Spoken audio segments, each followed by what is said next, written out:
Dr. Ankur Pandya is going to be co-moderating with me for this session. Just a reminder, we have 10 minutes for presentations and then 5 minutes for open discussion. And in the interest of keeping on time, let's kick off right away. I'm going to welcome Dr. Christian Serrata up to talk. Thank you.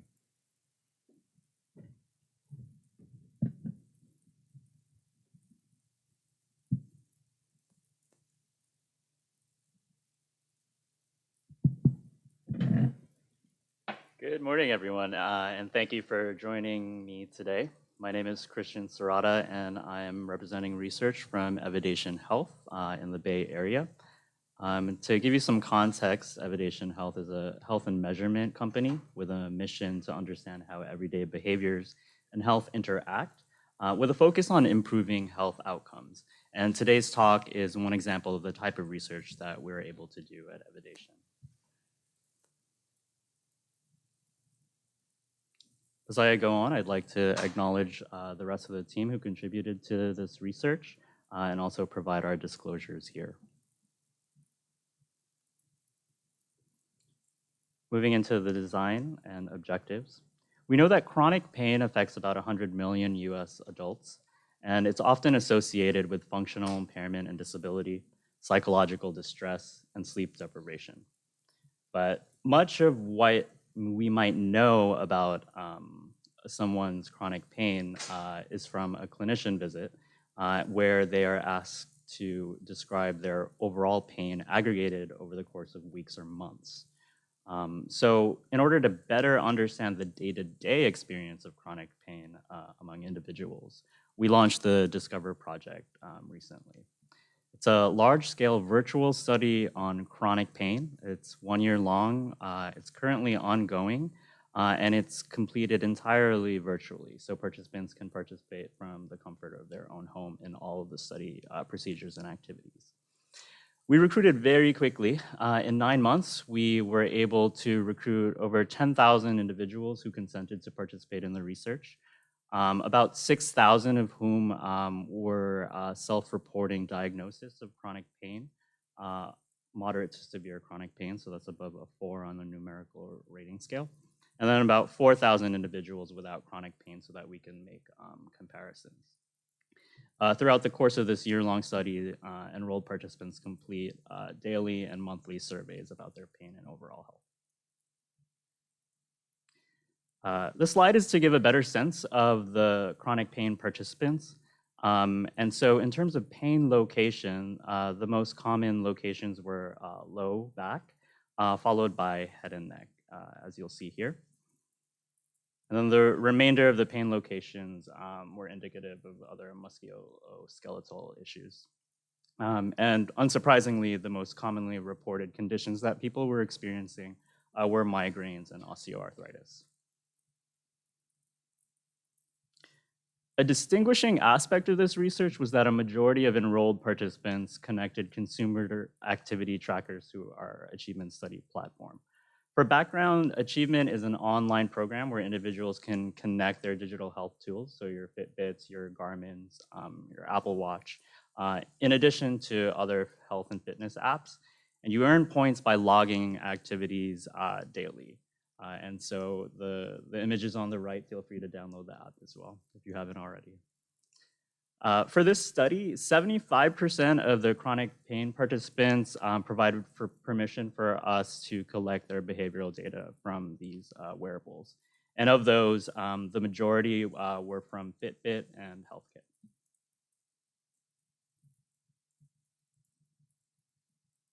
So from this project, we can address a number of research questions, one of which is the topic of today's talk. And so we know from previous research that African Americans self-report higher levels of pain severity and disability associated with chronic pain compared to non-Hispanic whites. Now there are a number of potential reasons for this disparity from the individual level. There may be differences at the group level in terms of pain and coping styles and attitudes toward pains. Some groups may have a more affective reaction, which may exacerbate the experience of pain. There's also environmental issues where there is difference in access to healthcare and treatment options related to insurance coverage. and also difference in availability of particular opioid treatments across different types of pharmacies and neighborhoods. There may also be issues related to the patient-provider interaction. Racial biases, which can be subconscious, may exist in pain assessment and treatment recommendations as well. So from this study, our aim was to further explore these racial disparities in the experience of chronic pain using behavioral data from activity trackers. So specifically, 2 questions we want to ask are there racial disparities in chronic pain, controlling for overall activity level? And then further, are activity levels associated with chronic pain? Moving to the methods and results.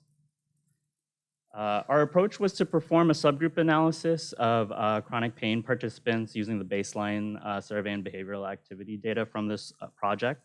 And we used 2 separate multivariable regression models, each with a different dimension of pain. So pain severity as measured by the brief pain inventory, and specifically we looked at your pain on the average, which is a scale from 1 to 10.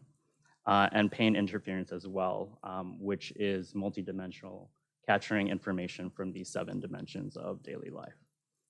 We also looked at self-reported race and ethnicity.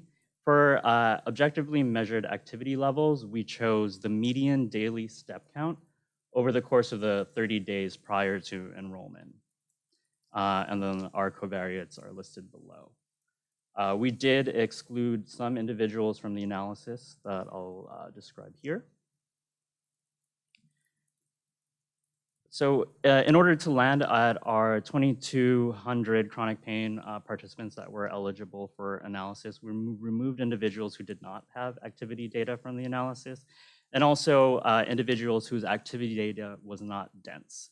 And by dense, we mean that no more than 7 consecutive days of missing activity data was present. This is with the assumption that activity data from individuals who do not consistently use their device don't accurately represent their average activity levels. On the right, I'm comparing the demographic characteristics of the individuals who were in our analytic sample compared to those who were not.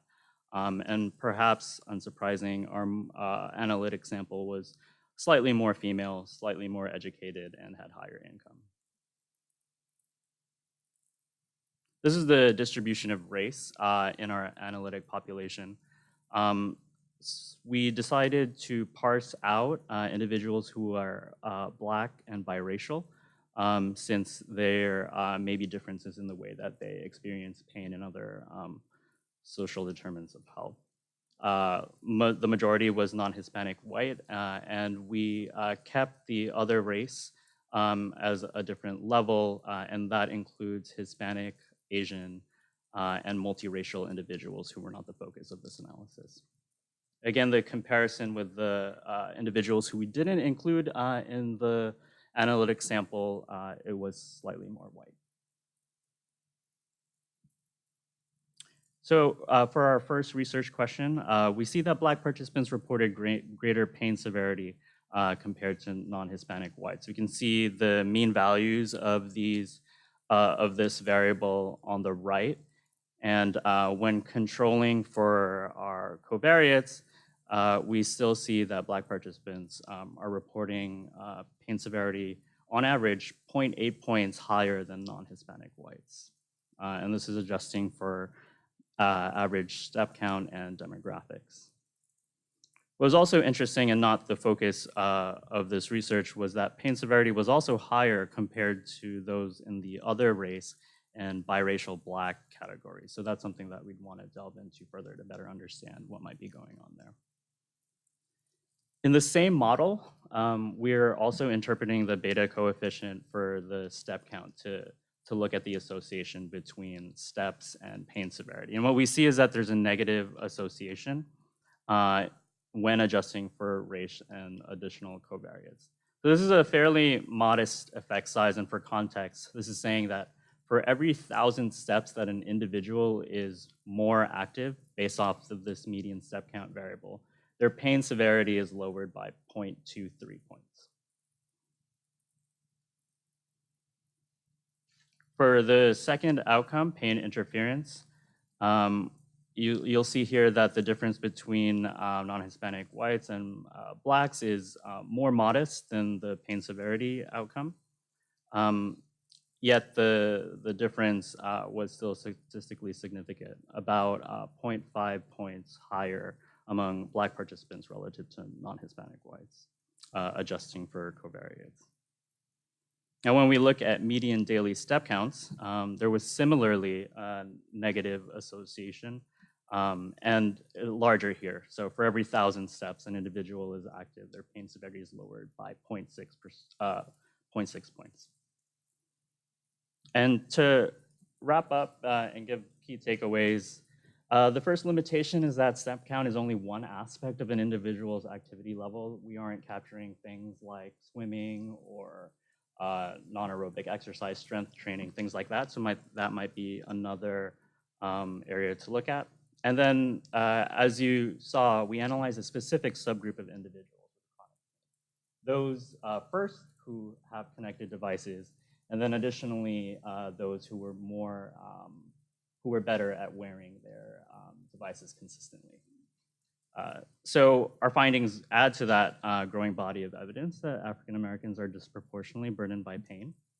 And while elevated reports of pain may be an outcome of many years in the healthcare system and differential access to treatment, it may also further contribute to disparities, particularly when participants describe elevated reports that become discounted by a physician for being too high.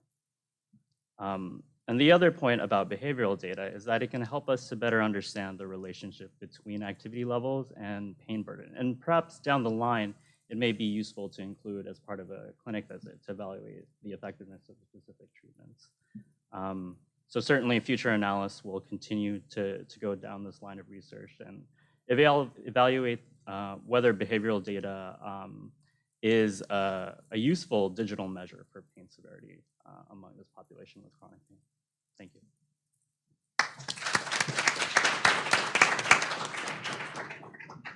All right, we'll open it up for questions.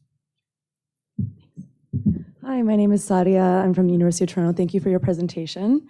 I care a lot about representation in healthcare research, so I'm really glad that you did this work. One question that I had is, and I'm sorry if I missed this, but how do you account for things like socioeconomic status and other sort of important variables that are tied in with being Black?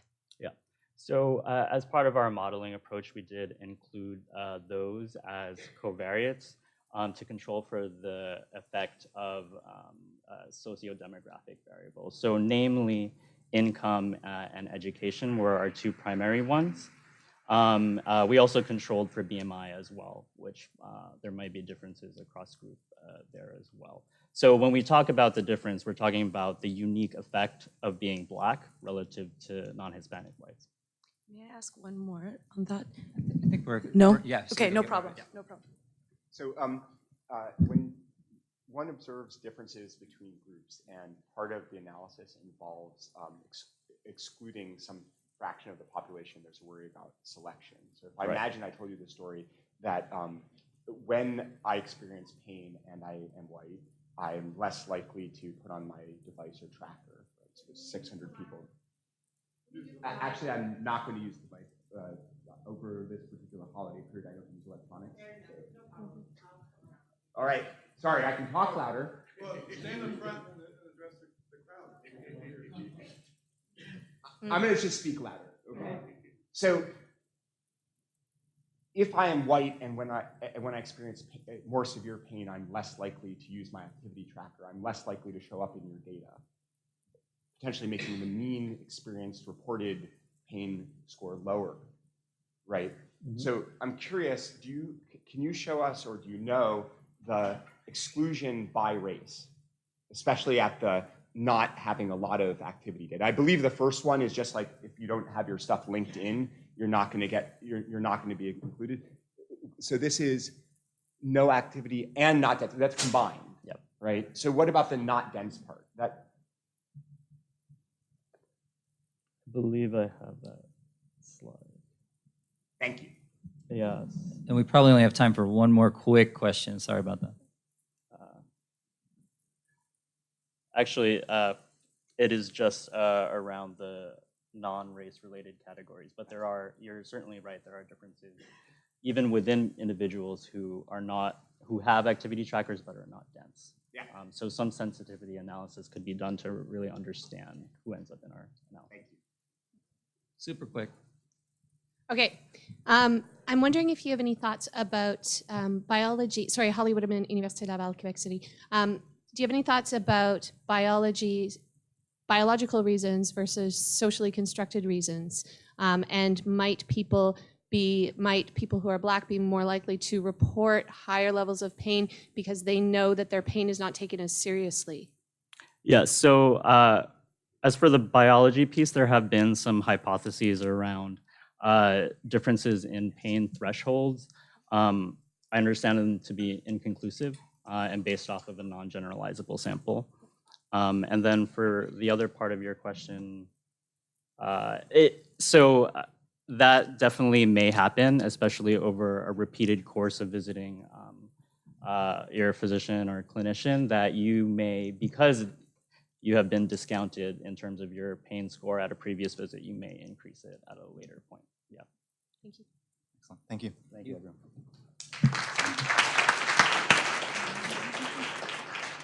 So next up, we have Dr. Eva Enns to talk about attributing benefits of HIV intervention portfolios to prevention and treatment effects.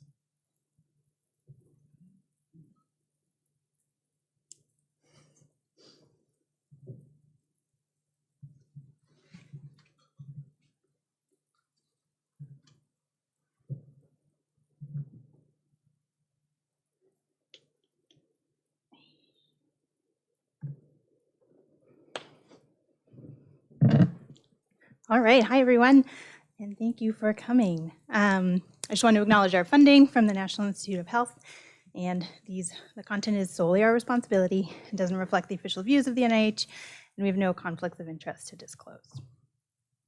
So initially, the debate of HIV prevention versus treatment was really about either or, right? Treatment benefited those who were HIV positive, and prevention benefited those who were HIV negative. Treatment was expensive, prevention was cheap, and so there were these questions of equity, effectiveness, and efficiency in that domain, right? In the early 2000s, the concept of treatment as prevention was introduced as there was growing evidence that treatment resulted in viral suppression, which virtually eliminated the risk of transmission to others. And so then antiretroviral therapy, or ART, was then, hey, both prevention and treatment. So we could just do ART and we'd be doing both, right? But then there's still this question of the extent of benefits and to whom they were accruing. So to what extent were these benefits accruing to those living with the infection versus those living without it? And then, of course, there was still the possibility of investing in purely prevention interventions. And how does that play into this? And so when we're talking about what are these benefits, how do we know what the benefits are? So often we're using mathematical models in order to extrapolate the results of, say, evaluations of interventions to the population level. So really we're using models to look at improvements in HIV disease outcomes. So those would be our treatment benefits, right, for some new policy or treatment availability. And then also changes in infection dynamics, and those are going to be our prevention benefits. Okay. Example of interventions that we might consider are a number of purely prevention interventions, which are in the blue, and then some treatment interventions, which is mostly about increasing access to ART and increasing the number of people who are in care and being virally suppressed. And the typical outcomes from these models are going to be things like quality-adjusted life years, which we've seen a lot at this meeting, and infections averted, and that's getting at our infection dynamics. Okay? And the idea is quality-adjusted life years gained includes both treatment and prevention benefits, because we're just looking at overall quality-adjusted life years. And infections averted gives us those prevention benefits, but it's not accounting for at all treatment benefits. So our motivation here was really about being able to identify and measure to what extent a given HIV intervention portfolio provides benefits to those who are HIV positive versus HIV negative, so treatment versus prevention benefits. So just figuring out what the distribution was of the accrual of those benefits. And this might sound like an easy question. We thought it was an easy question when we first started, but there were some challenges. One, measuring the treatment benefits, you can't simply look at qualities accrued to those who are HIV positive, because by averting infections, you're going to reduce the number of people who are HIV positive. There are going to be fewer QALYs, so often you get negative QALYs if you just do your calculation that way. Okay?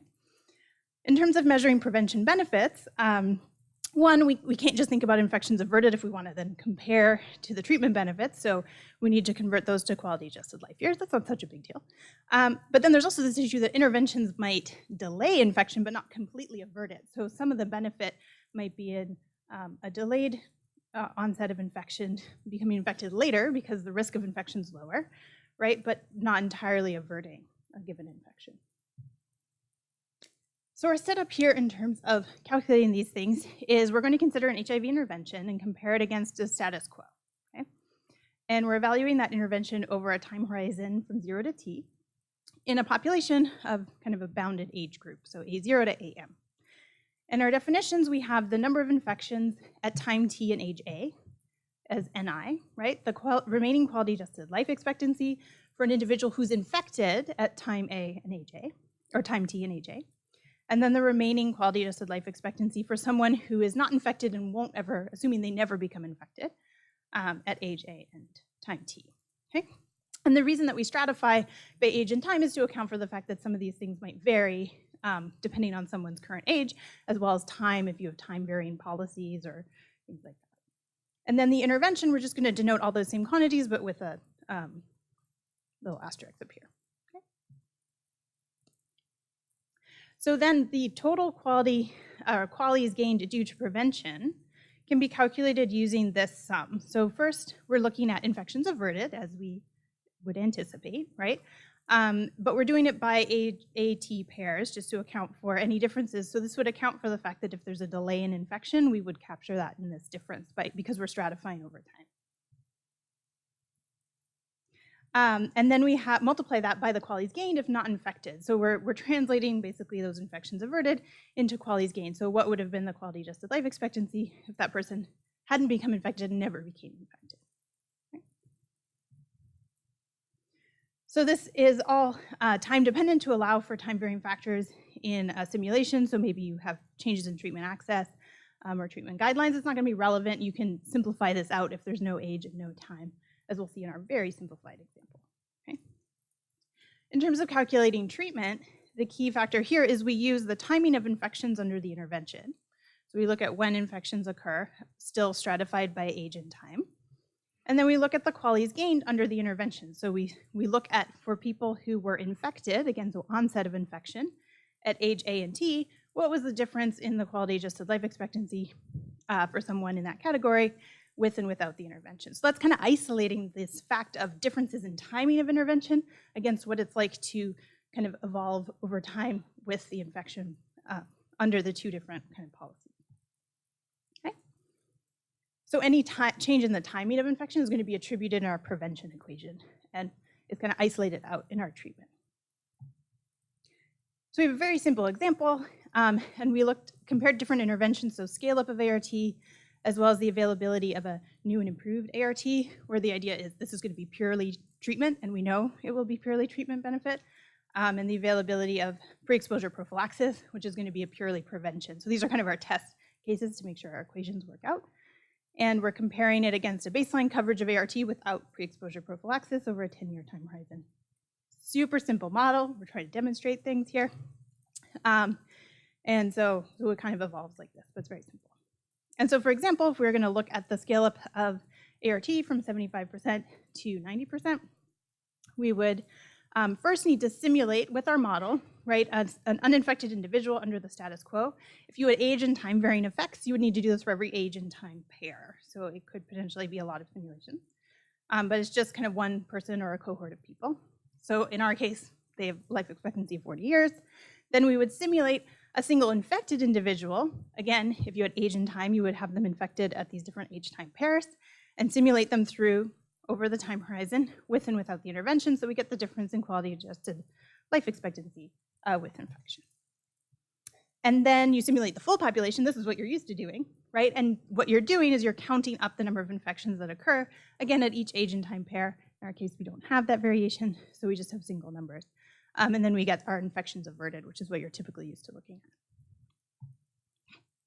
at. And so here's kind of the final outcome. So what I was showing you right there was a scale up to 90% ART coverage. Okay. And so what we see, what that ends up looking like in terms of the quality adjusted life expectancy is a 50-50 split between prevention and treatment benefits. So half of the QALYs gained are accruing to those who are receiving treatment earlier, for example, and then half the QALY gains are due to averted infections. Up here we have our kind of two test cases. So in the PrEP coverage, right, we correctly calculate that 100% of the benefit goes to prevention.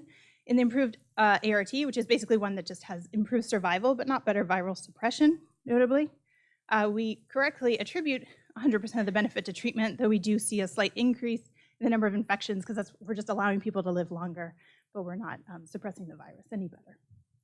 So these are kind of contrived examples. And then as we scale up ART, the balance due to treatment actually goes down, so we're getting more and more prevention benefits. So for every new person on treatment, there are more QALYs gained due to prevention than treatment. And then if we put these in combination, then we see, as we would expect, that benefit due to treatment is going to go down. So this is when we also add on top 5% PrEP coverage, right? Then we're going to see that benefit due to treatment. So again, we're just testing our intuition that these equations work out. And so ongoing work is, of course, doing this with more realistic simulation modeling where we're going to simulate these time and age varying effects and do kind of these big tables of quality adjusted life expectancy and so on. And then there's also this complication of models when you have entry and exit that's tied to the size of your population. So think of birth rate. How do we attribute those QALYs due to the fact that people are living longer? And so then more people are kind of being born into the population. So is that prevention? Is that treatment? Does it matter the status, vertical transmission or not? So we've kind of just left those QALYs out, but those are QALYs you would see in your quality benefit calculation. Thank you very much. And having taken questions. Bill Weinstein from Boston. Another way of doing this, and I think this is great. I mean, I think what you've done is you said you're going to save this many QALYs, and this percentage are going to be saved because of the prevention, and it adds to 100%. Another way to do it would be to take each intervention and first look only at its preventive benefit. In other words, turn off the fact that individuals who have HIV gain QALYs because of the intervention. So you would use the Q, I don't remember the symbol, but the Q that applies to people talking about prevention with infection, and yeah. but look at the difference in the number. And then for the treatment, you would look at you would freeze the number of cases and look at the difference in QALYs between treatment and not treatment. Now you'd get more than 100% that way because the total QALYs would be less than the sum of those two because you're double counting.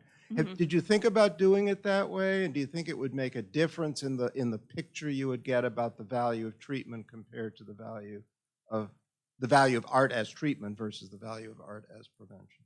Right, so you're saying like zero out. Yeah, in other words, look at them zero. One at a time. Yeah. Pretend that art didn't prevent any transmission and look at how many QALYs you saved. Then pretend that art didn't extend QALYs for people once they get HIV.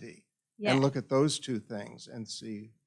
Right, and so I think it works the one way. So you can look at the, assume there's no, well, it's not maybe entirely true. Because they're so linked, right? Like if you turn off the extension of survival, you're not going to account for the fact that people live longer, potentially transmitting more. If it's a perfect suppression with zero transmission, then that would work out. But if it's they're going to live longer, so there is a slight uptake. So it might be in the decimal, depends on how accurate you want to be in these calculations. But we tried a number of ways, and this was really motivated by wanting to put like in the appendix that X% of this intervention came from treatment, and then being like, wait a minute. No. I mean, I think it's great. It's one way to do. I think it's a good way to do it, but we've thought about it different ways, and we say, well, sometimes we do. In our cost effectiveness model, we turn off the transmission benefit and say, what's the cost effectiveness ratio? Assuming there's no benefit, which of course we know there is. And then we look at it including the transmission benefit and compare those two. Absolutely, yeah. I think zeroing out the QALYs, though, might be a way to do it, too, just in the model. Yeah. I'm from Toronto. Very nice work. I might have messed up, but did you assume that the benefits of PrEP and of antiretroviral therapy were simply additive? Was there any interaction between the two and at different levels? Was there any, did you assume that they might have some complex interplay?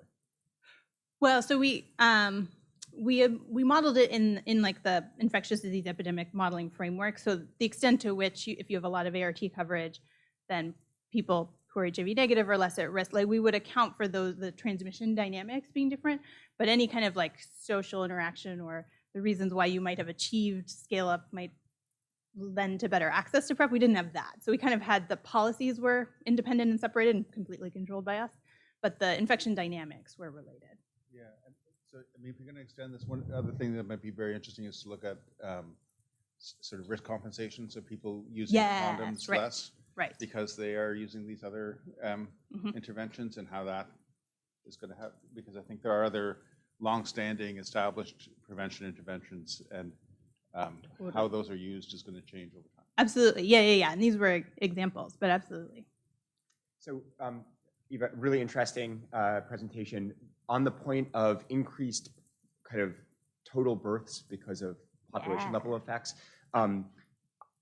my gut is that I'd be very careful with that, in the sense that perhaps the most cost-effective intervention, if we're going to count those sort of increased qualities, is just encouraging people to have more children, and and we don't think about that in lots of other ways. And so, like the differential vertical transmission qualities are probably important, but the sort of kind of population size things, I think, present some really thorny, tricky issues. Yeah, no, totally agree. Yeah, I mentioned it more because we didn't think about it, and then it wasn't adding up. Excellent. Thank you very much. Thank you.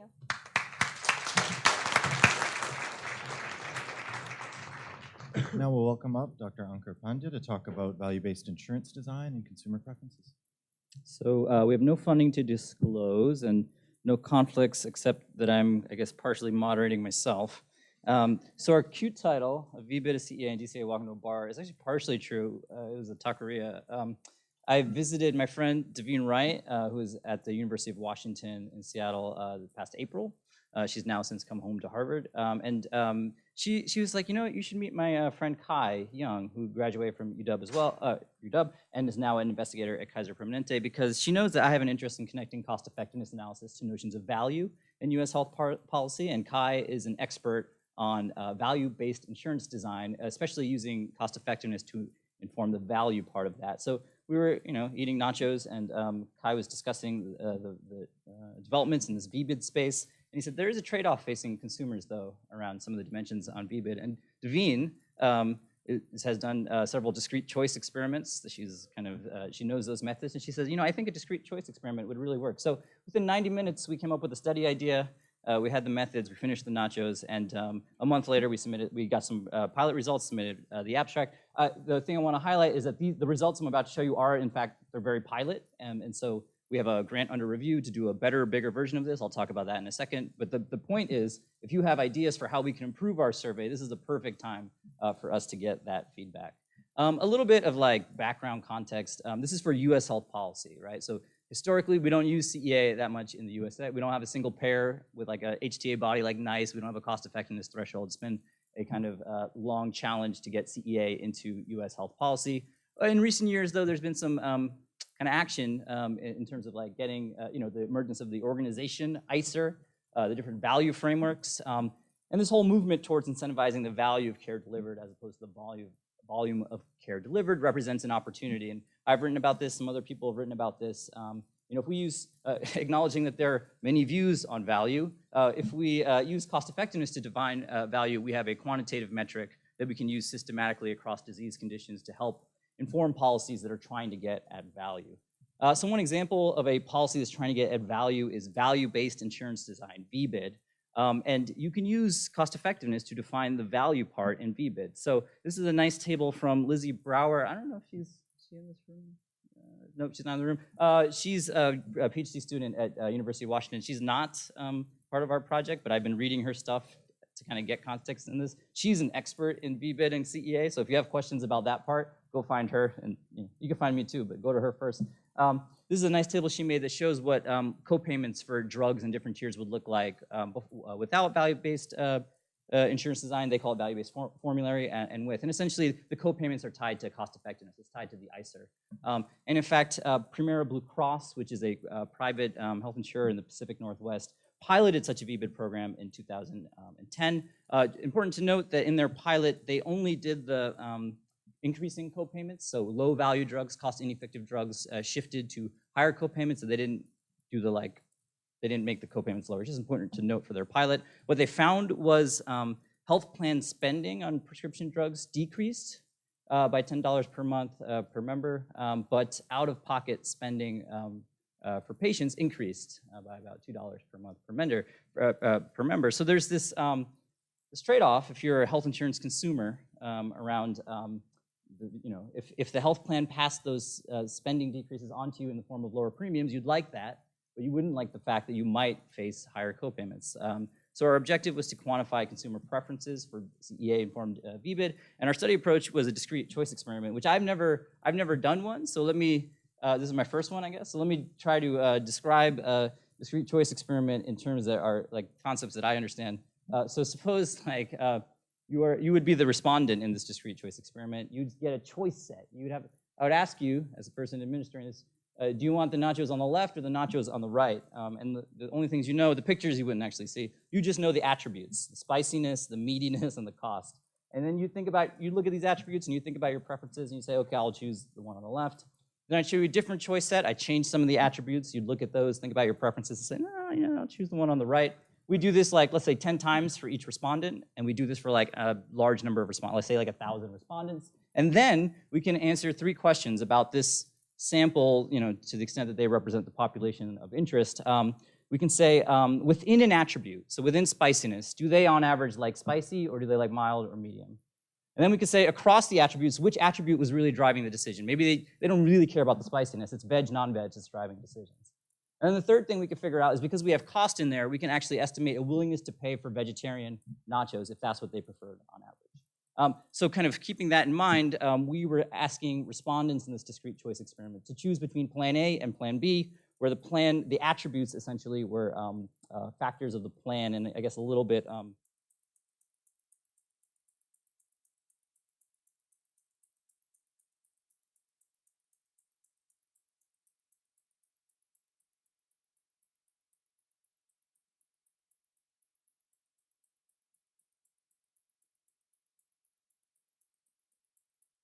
chance that they'll need a low-value drug, and then the annual premium reduction that they might get. Here are some examples of the kinds of attributes that they might see, and then a respondent might look at these, think about it, and then choose, let's say they might choose plan A in this example, for example. So each respondent got 10 unique choice questions. We had 6 possibilities for co-payment structure for that attribute. We had efficacy flat co-payment, so for any drug, it'd be $10, $30, or $60, or we had high value, low value combinations of $10 for a high value, $30 for a low value, $10.60, $10.100. They saw different chances that they would need or they would be prescribed a low value drug in the future, and there'd be some premium reduction that was tied between $0 and $2,000 that they would get annual. We did a convenience sample with mTurk. We got this turned around really quickly, so we used the mTurk, 364 people, ages that would be decision makers for purchasing private health insurance in the US. Okay, here's what we found. Within attributes, the respondents preferred lower co-payments, lower risks of needing low-value drugs, and larger premiums. This was good face validity check, but kind of obvious. We get more insights here. It turned out the co-payment structure was the attribute that drove their decisions the most, followed by the premium reduction, followed by the chance of being prescribed a low-value drug. We found that the respondents did prefer some combinations, like the 10 for high value, 60 for low value co-payment structure. So let's say a flat $30 co-pay structure.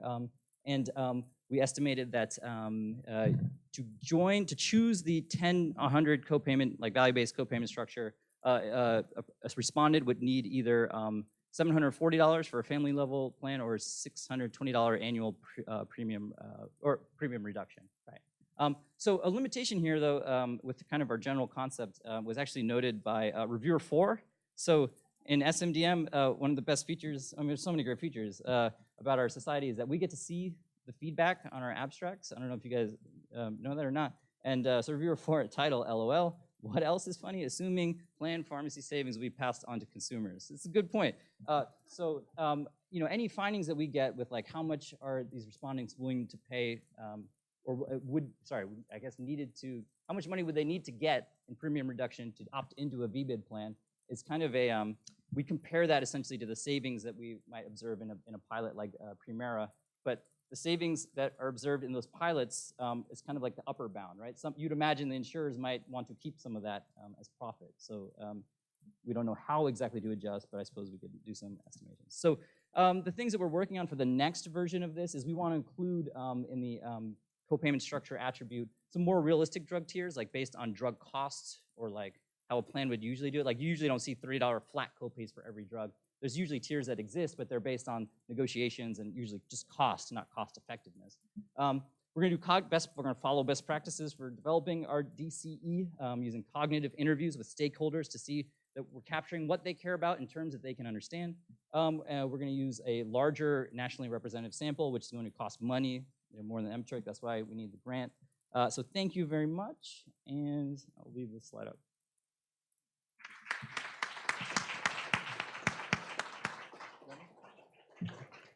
So I might have very different preferences over whether I thought I was going to have to buy a 30-day supply of a drug once, right? The difference between $10 and $30 or between even $10 and $100 may not matter. Whether I expected that this was going to be a prescription that I was going to need to take chronically. So I was going to have to do over a year, over 5 years, over 10 years. And I didn't, I mean, it went by very quickly, of course, but in your mTurk example, I don't think there's any specification about how long that prescription is going to last. Right, that could be an attribute that we put into the expanded. In general, like again, it's my first DCE, but I am noticing there's this tension in research design between getting a lot of attributes to capture realistic features versus making it kind of doable. I'm not proposing that as another DCE scenario. You want to understand what, either you want to specify it, or you want to understand what people believe, because that explains variation and it's important. I mean, similarly, and my risk attitude may be different over these levels, right? That's sort of well known. So if I think it's short and you give me some percentage about the likelihood, that is more or less salient based upon that. So it seems like that duration is really key in terms of the underlying model about how people make choice. And so whether you specify it and have scenarios or whether you capture it, it seems like that's probably a very important part of the expanded design. I think that's right. I think in our pilot we might have stuff on the health a little bit also in demographics. We will. Yeah. Hi, Bruce Shockman from Wild Cornell. Very interesting and very real world, which is great. I was wondering, you set this up as an example of using cost effectiveness analysis in insurance plan design, but the way you've described it here is pretty general, just talking about trade-offs between being expensive and effective. And I wonder whether you would get different responses depending on how you described the process of coming up with what's high value versus what's not, or is that completely irrelevant to the consumers because it's really the attributes that you provided rather than the introduction about the thinking? So that might be something interesting to explore. Yeah, I think you hit on something really important, which we thought about for a long time, given that we only had a month to throw it together, which is how do we describe the process underneath the system? Because I hypothesize it would matter, like. But you could randomize people to different descriptions. We could. And that might be a way of testing it without making your DC more complicated. Well, we'd have to spend more sample, but yeah, we certainly could. Scott Cantor, MD Anderson Cancer Center. Interesting talk, Ankur. So I'm new to DCE, but typically in decision analysis, and I thought with DCE as well, we try and separate probabilities from outcomes. And so I'm wondering, tell me where this second attribute really is a probability and not really a characteristic of the plan. Is it legitimate to put in such probabilities in that's these a good outcomes? point. Semantically, it's certainly a good point. Also, there's a typo. It says change. I know. I'm not picking on that. I know. It's a good point. So it's not really a plan characteristic. It's more of a, but it is, it's like what we wanted to do with that attribute was we didn't just want to capture like, do you already have, let's say, a chronic condition like diabetes or not? Like we want to kind of put them behind a veil. Really, that's what we're trying to do. Behind a veil, would you want, meaning you don't know whether you need a chronic a drug or even an acute drug, like you don't know what health status you have, but you know what the various health status in the world are. Which plan would you like to go in, if that makes sense? So that we're trying to create a kind of veil scenario saying, there's some chance that you or someone in your group, your family might need one of these drugs that's affected in the future, not now, right? So forget about what currently have. That's what we're going for. But semantically you're right. Time for one more quick question. Oh, Sean Dwan, University of Missouri. Quick question. If you're thinking about this thing where you're talking about different pharmaceuticals with value trade-offs, it seems to me that instead of comparing pharmaceuticals against each other, at least from the perspective of an insurance plan, there might be value in comparing things like, stuff like preventative care, like insurance offering you money to have a physical trainer instead of having to pay for some hypertension medication that may be even more expensive, and the thought that consumers might have trading off between these. Yeah, I think in theory, I'm with you, and then but just in practice, in terms of policies that are like on the table, these VBIDs tend to so far have focused on formularies, which are for prescription drugs. So that's why we kind of kept it in the formulary space, even though in theory I agree with you. CEA can be used across the silos or the Thank you. Next up is Dr. Angel Pachanina to talk about estimating cost effectiveness thresholds in 174 countries.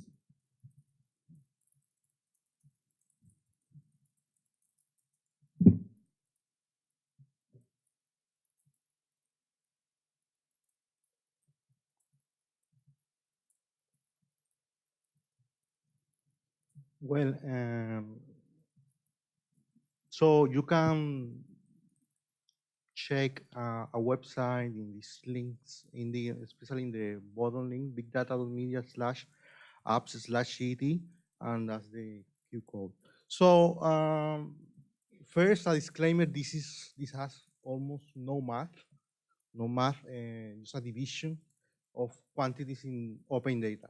But I think this is important because there hasn't been any insight into cost-effectiveness threshold, which is used in almost all studies like this. There hasn't been any insight like this to my knowledge. So McCabe in 2008 said the budget allocated to healthcare by Parliament already contains an implicit value of marginal health gain. And this is what I'm going to try to explain in this presentation. So interventions that save money in the healthcare budget are cost saving, and we're going to see now because this is why this is important. So Blackstone, we all know, and Woods estimated cost effectiveness threshold for world countries based on elasticities of income and health expenditures and health outcomes. So according to McCabe, there are three ways to estimate the cost effectiveness threshold. So inferring the value from previous decisions, a demand side threshold, which is WTP, or using the value of health in other areas, car accidents, etc., and GDP per capita, which was proposed in fact for the World Health Organization, but they stood back from that proposal. So, and also there is a supply side threshold in which the healthcare budget, is expanded according to health benefit per cost, which is only 1/ICER. So each cost-effective intervention goes depleted until the budget is exhausted. So, but in theory, this never happens. It cannot happen, given the complexities of the healthcare industry and healthcare system. So the healthcare budget has cost-effective interventions which are cost-saving, cost-neutral, cost-increasing. But some interventions which are used and work from Anchor shows this are really high in the ICER.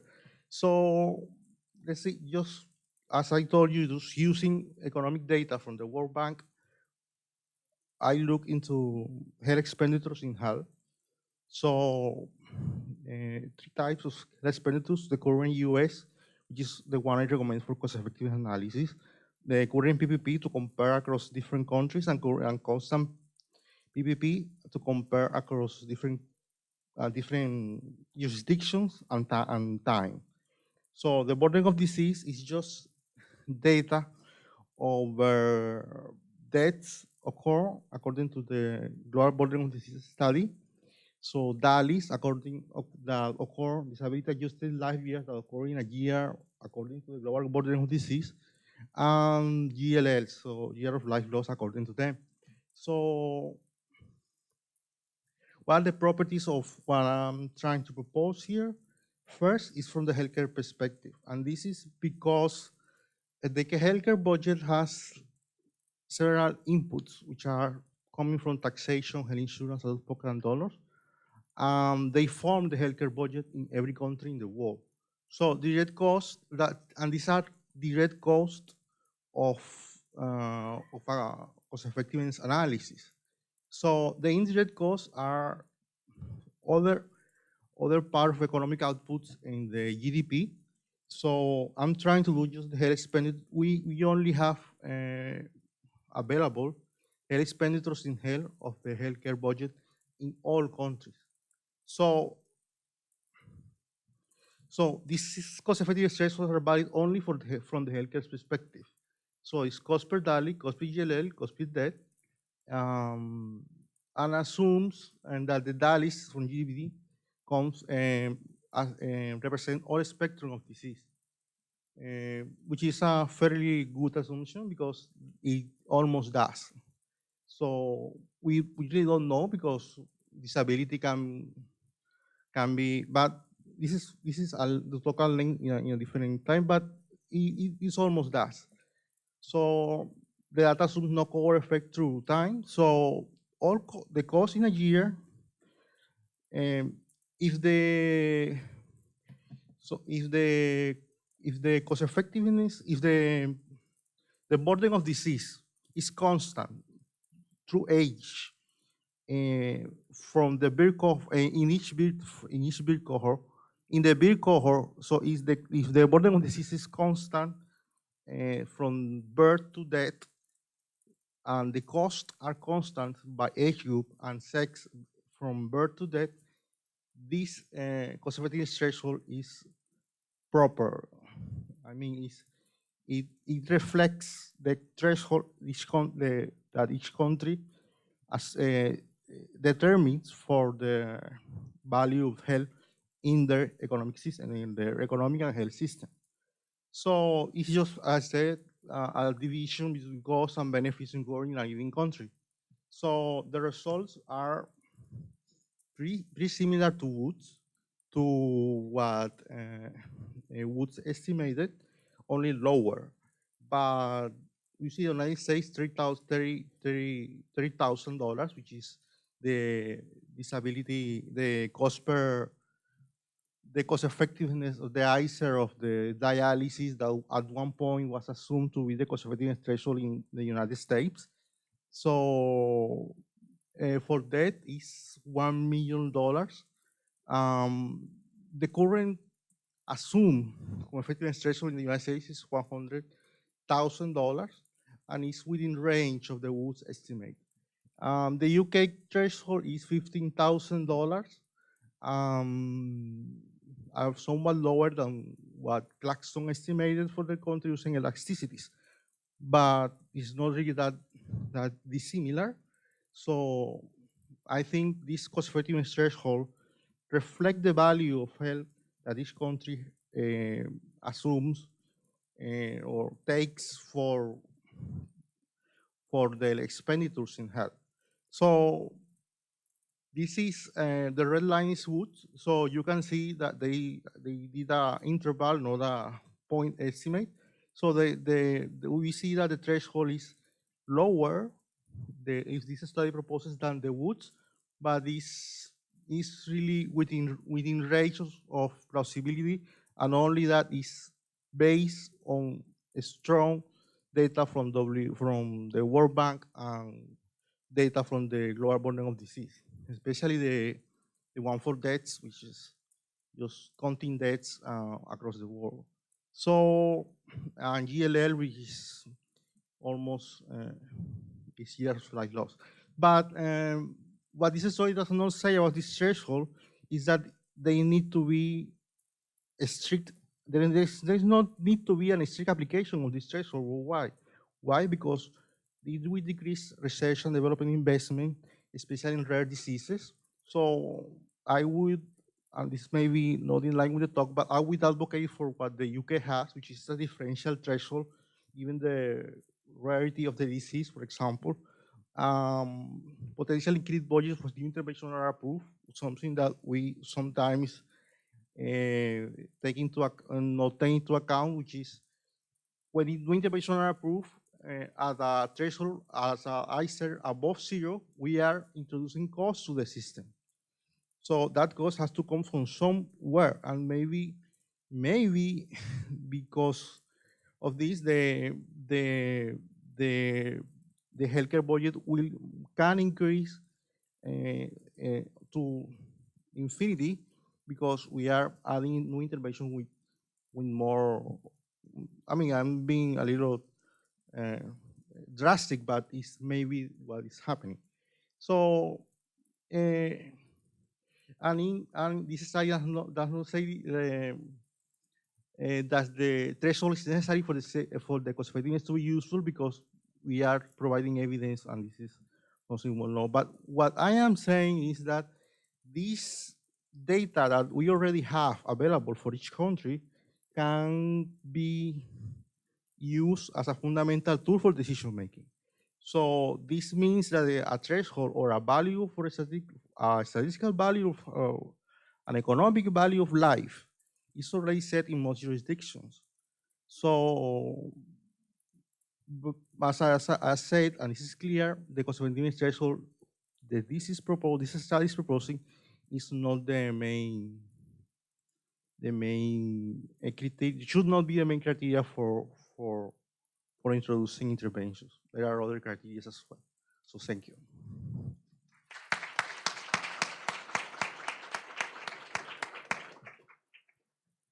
Hi, interesting presentation. And I think a really important goal to sort of try to make the practice of this discipline sort of relevant across a broad spectrum of countries. If I understood correctly, you took the average, the total amount of health, or the total amount of cost, and divided by the total amount of health, right? Or fine. So if I understand that, that's sort of like getting the average cost.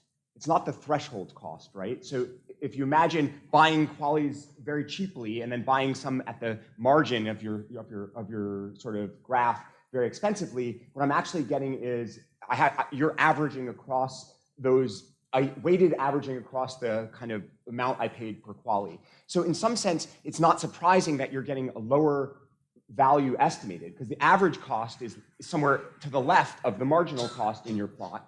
And so it doesn't seem like that's your willingness to pay threshold is your marginal cost that you're willing to pay for an additional quality, not the average price that you have paid for qualities. And so I guess what this ultimately says is, if you buy all of the estimation from WHO or from World Bank and from the global burden of disease, this forms potentially a lower bound on what the willingness to pay threshold might be, but it's not the marginal willingness to pay for qualities that you've estimated. It's the average willingness to pay for qualities. Yeah. So you are saying that is the marginal you will need the marginal effect of the marginal cost over the marginal. That's what you're saying. But because that's on the latter two ways of establishing the budget constraint, right? On the supply, you gave the three examples or three methods for establishing it. It's the marginal. It's not the average price. So if we have an intervention, just let me say this: if we have an intervention that is, let's assume there is only one intervention in the healthcare budget. Assume only one. So and I think about I think about this. So if there is only one intervention, so the marginal effect of the quality is the division of the total healthcare budget over the total healthcare budget plus the new intervention. So, and the same for the benefits. But what I'm getting at is that the DALYs, the average DALYs, so in any conservative analysis that you have, so the average DALYs is no, I'm sorry. Let me. This is important because this is the main focus of the presentation.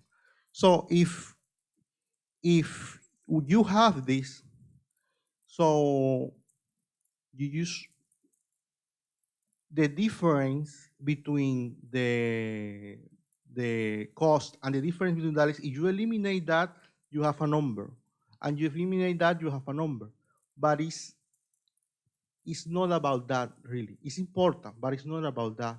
It's about what each country is paying for health currently. So all the interventions that you have in each country, they cost something. So they cost the health expenditure in health. So and all the benefit and these interventions provoke some benefits. So these benefits are reflected in the DALYs, and these costs are reflected in the cost of healthcare expenditure per capita. So that's my answer. Yeah, I think we should talk about it offline. But Yeah. let's try to do Ava ask like a quick question, and Stefan ask a quick question, and Angel, you could pick which one you like better to answer. Don't worry. Thank you. The hardest one. Oh, okay. Thank you very much for a very interesting presentation and work. And my question or comment builds off of what Jeremy was saying. Oh, Ava John Baptist from Western University in Canada. Have you considered, because both the GBD has series, right? So this is like the third round, I think, of the GBD estimates. Have you considered getting at the change over time in DALY burden per country and assessing the change in the healthcare budget and estimating your ICERs in that way as a rough estimate of what they've been willing to either increase or decrease in terms of investment in health and the benefit derived from that?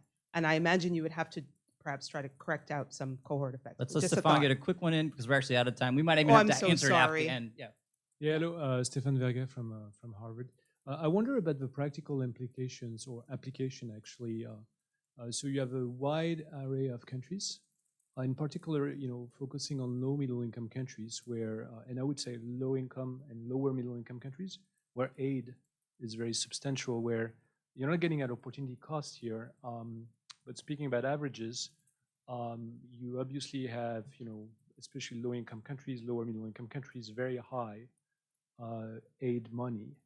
And have you thought about maybe for, and that's a very different situation than the UK with very clear definition of a healthcare budget, but how you would model within the total health expenditures, whether you're thinking about, having sort of disaggregation and getting more at sort of like the, the public health budget of the countries, what are the implications for, their Yeah, design so of the- on I that think point, we'll recap. We'll reconvene here. We can co-moderate that too. For time, we have to. Yeah. Next, we'd like to welcome up Dr. Kristen Berg to talk about a neighborhood risk index of the social determinants of health.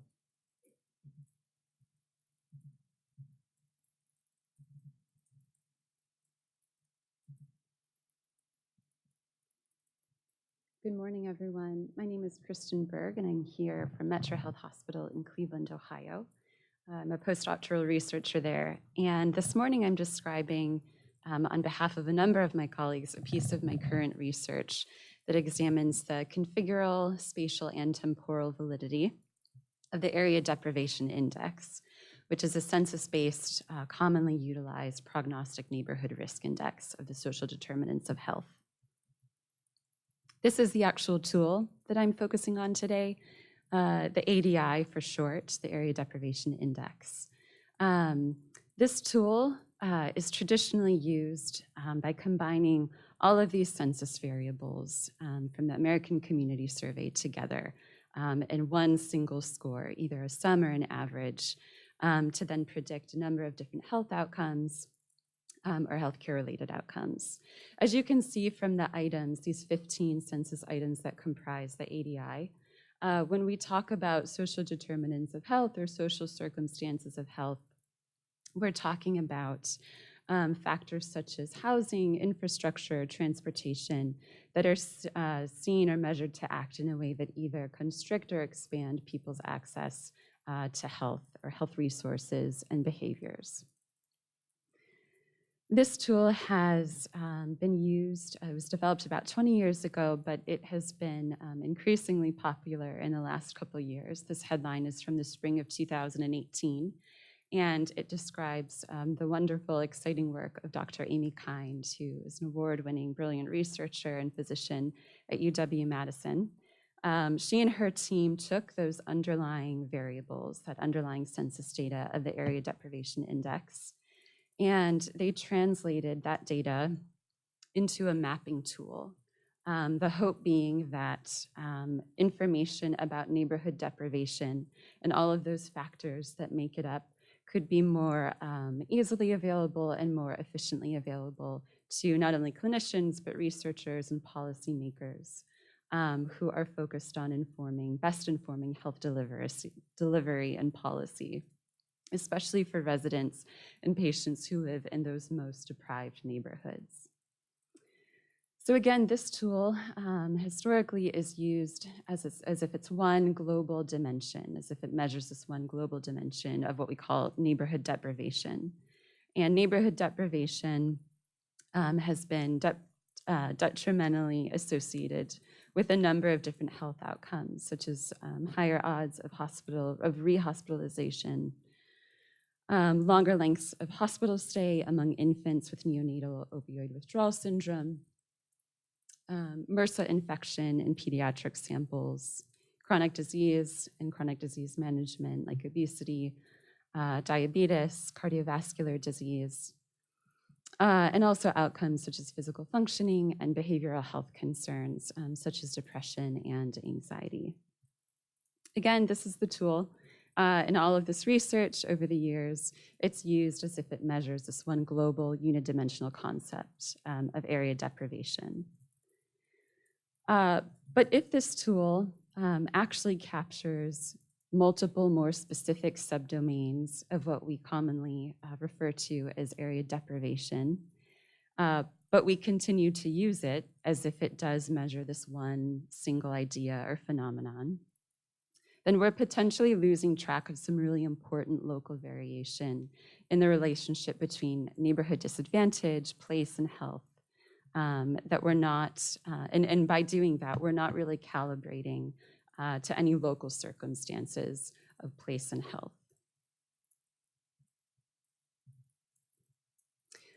So to get at this, this notion that it's really critical to understand when we're using any sort of a tool, especially one that we're hoping to measure aspects of place and health with, it's really critical that we understand exactly what this tool, what this assessment is actually measuring. So this brings us to the current study. And what my colleagues and I did is we downloaded US Census Tract data. So our unit is a census tract to approximate neighborhood. We downloaded data from the 2012 and 2017 American Community Survey across all of those 15 area deprivation items. We employed latent variable modeling to answer really three primary research questions. So this first question asks about the configuration or the dimensionality of ADI. Our second two research questions, employing confirmatory factor analysis, asked, number one, does this measurement structure, does this ADI tool perform in a stable way across time? And then secondly, does it perform in a stable way when we're looking at using it in different places of the United States? So again, our first research question tries to get at this notion of what exactly are we measuring when we're talking about the ADI and area deprivation. We utilized exploratory factor analysis here, and the idea is that perhaps all of these items, all 15 items in the ADI, share one similar response pattern across scores, across neighborhoods. They all move together in one way. That would give us really compelling evidence that this tool does indeed measure this one unidimensional global construct of area deprivation. Alternatively, it could be that these items separate out into two groups, and the items altogether measure these two very distinct underlying response patterns. And that would give us evidence that perhaps there are two more specific subdomains of what we talk about when we label area deprivation. Alternatively, it could also be that none of those 15 items share any sort of pattern together, and that, in fact, the ADI actually measures 15 entirely separate domains of neighborhood or area deprivation. And what we found when we actually ran this analysis was immediately interesting. We saw approximately 3 subdomains of area deprivation. We see a cluster of items that move together in the same way, and we've tentatively, preliminarily described this cluster of items as describing the financial strength of a neighborhood. We also see a separate group of items that move together in a similar way that we have, again, preliminarily named as describing the level of economic deprivation in a neighborhood. And then finally, a separate smaller group of items that we have preliminarily named as describing the education level in a neighborhood or a small area. This is very, very abbreviated fit information about these actual EFA models. In brief, comparative fit index values, the CFI value that you see here, indicates how closely each model fits to the actual raw underlying data. Values closer to 1 are better. So we can see right away that comparing a one-factor model of this instrument, the way it's traditionally been used, comparatively fits far worse to the actual raw data from census tracts of the United States compared to this 3-factor model. All of these domains are separate but very much related. Our second question then sought to examine how the structure of this tool might change across time. And for this piece, we focused in on the more robust factor of these 3 domains, economic deprivation. And we compared the structure of this tool, of this part of the tool, in 2012 and 2017. And what we see is that the structure of this piece of the tool is stable across time. We compare data from 2012 to 2017, and we see that the association among those indicators to this underlying subdomain of economic deprivation remains stable. We replicated that analysis now, instead of looking across time, looking across geography. We chose Wisconsin as a state in the Midwest and compared it to New York as a state in the eastern United States. And we see for the most part that the items in this measure do perform in a stable way across place. The one exception so far is the item that measures the percentages of households that don't have a vehicle. And we see that households that living in Wisconsin not having a vehicle is much more strongly related to economic deprivation than in New York. The very quick conclusions of all of this are, number one, that this tool that has been used so often tends to perform much better as a unidimensional tool. This is really critical because these different sub-factors could be drastically different potentially across place. They could have different influences on health outcomes. This is a parallel analysis that we've run. You can see that predicting life expectancy at the neighborhood level, this economic deprivation factor has over 10 times the effect size of the other sub-factors. We see that this part of the tool doesn't perform differently. It performs in a stable way across time. And this is also really critical information because it tells us that any differences that the tool detects across neighborhoods or that any change in neighborhood that the tool detects is most likely due to actual changes in neighborhood, not changes in the stability of the tool itself. And then finally, we see that at least one item of a part of this tool performs differently across place. And this suggests that different regions or states of the US do have differences in the way that socioeconomic position should be conceptualized and measured. So while the single unidimensional model of the ADI is convenient, it's very quick and efficient, our results suggest that neighborhood measures of social determinants of health really need to examine much more carefully for local relevance and nuance. Thank you so much.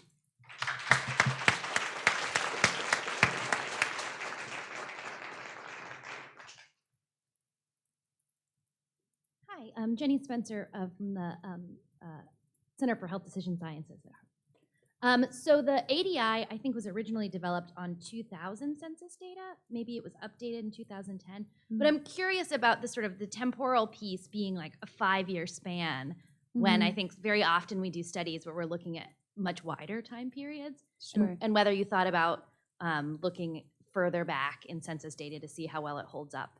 Absolutely. Yeah, that's one of the next pieces of this. You make a really good point in that when we're looking at change over time, not just in neighborhood, but in conditions and health, we're certainly not always looking at narrow periods, comparatively narrow periods, like 5 years. So that's one of the next pieces of this when we think about, temporal invariance that potentially is framed by a lot of different increments.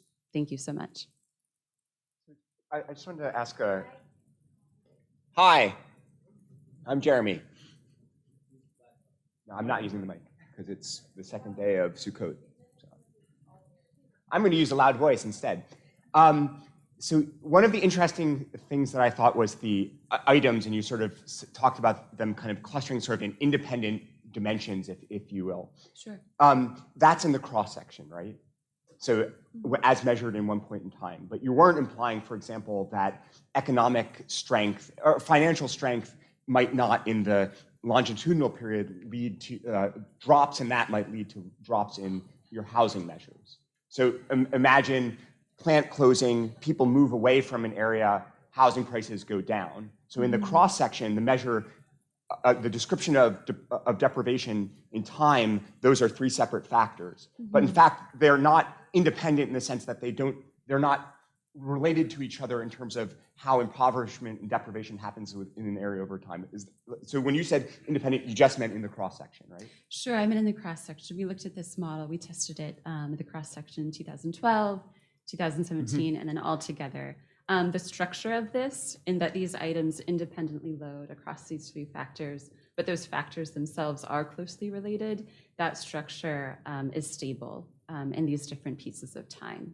We don't have items that tend to jump across factors. So we do, at this point in our analysis, this piece does seem stable. Yes. Thank you. Thank you so much.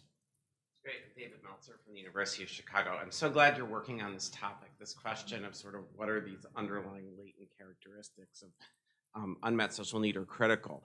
We've done some work using very different data, data from health leads, patient-reported data talking about their unmet social needs. And in our work, we do find a set of economic and financial clusters, but we also find clusters around social isolation and desire to engage in healthy activities and things like that. I can't quite see well enough from the back exactly all the elements. Sure. But are there any things in these that sort of go at that? And do you think those are not important or just not captured by this instrument? Sure, I'm so excited that you asked this question. I've been working on a parallel study, not in this, looking at social connectedness as a really key ingredient and how people describe health and what health means to them. The problem with this, with looking at census data, there are a number of benefits. It's very convenient. This data is regularly collected. Aside from potentially census variables that look at the number of kind of civic institutions, I don't know what a good proxy is using census data that could get at that social connectedness piece. 100% agree that it's a really critical piece to measure when we're talking about health. It's not in this, but it needs to be in some way. Thank you so much. Thank you very much.